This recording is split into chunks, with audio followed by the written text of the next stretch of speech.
Assalamualaikum warahmatullahi wabarakatuh. Waalaikumsalam. Yang saya hormati Ibu dosen, Ibu Ifatul Khaira SPD dan rekan-rekan yang B aja lah menurut saya.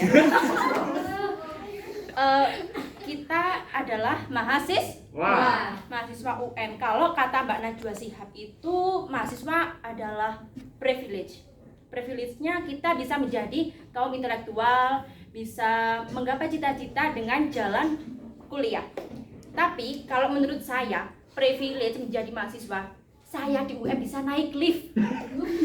Seumur hidup saya tidak pernah naik lift. Pertama kali naik lift di UM, saya, ya Allah, saya takut kalau langsung membaca syahadat. Takut jatuh saya itu. Nah, kita membahas tentang kampus berarti itu kalau tadi kata Mbak Najwa sih, kalau kata saya sudah beda lagi ya. Membahas tentang kampus sudah menyerempet tentang pendidikan. Nah, untuk pola pendidikan di Indonesia yang harus kita kritisi adalah pendidikan moral. Pendidikan moral di Indonesia itu makin kesini kok makin kesana, makin kesini kok makin rusak.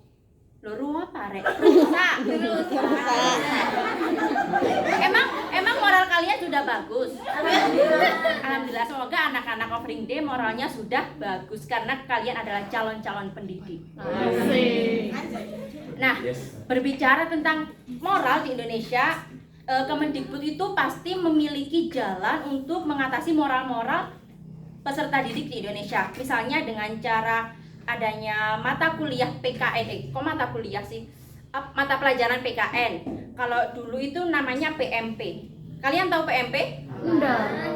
Masa aku doang yang tahu? Berarti aku yang tua dong. Iya. PMP itu Pendidikan Moral Pancasila. Lalu tahun berikutnya PPKN Pendidikan Pancasila Kewarganegaraan. Selanjutnya PKN Pendidikan Kewarganegaraan. Mungkin tahun depan akan diubah menjadi PK, Perkumpulan Kang Seblak. Enggak dong. Bukan seperti itu. Ya kita nurut-nurut aja lah sama Kemendikbud. Tapi kayaknya tahun-tahun berikutnya kita sih yang meneruskan menteri-menteri pendidikan. Amin.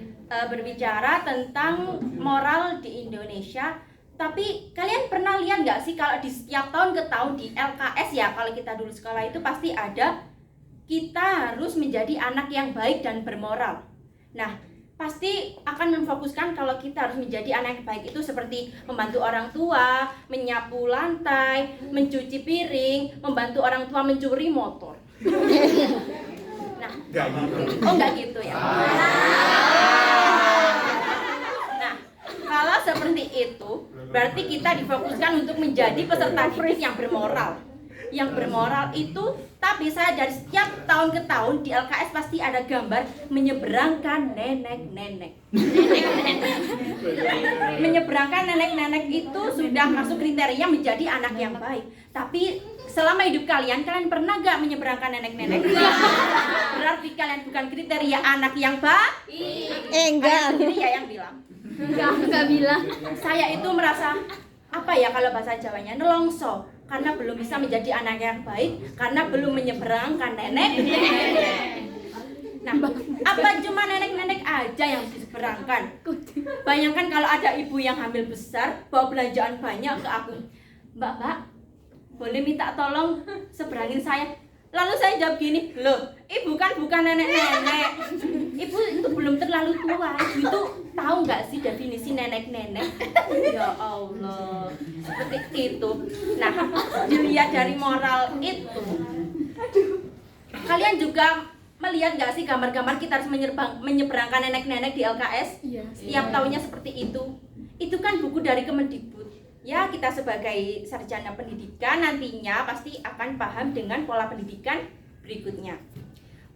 Untuk itu saya akan mendedikasikan diri saya agar anak-anak Indonesia menjadi anak yang baik. Jika kelak saya menjadi nenek-nenek, saya akan berdiri di pinggir jalan supaya ada anak-anak muda yang menjadi anak baik, supaya saya diseberangkan.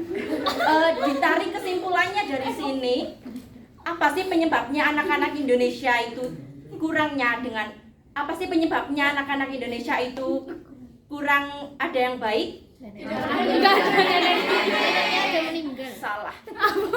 Karena populasi jumlah nenek-nenek tidak sebanding dengan anak-anak muda di Indonesia.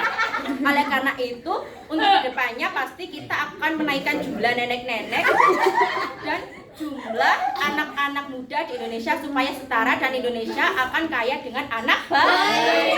Seperti itu.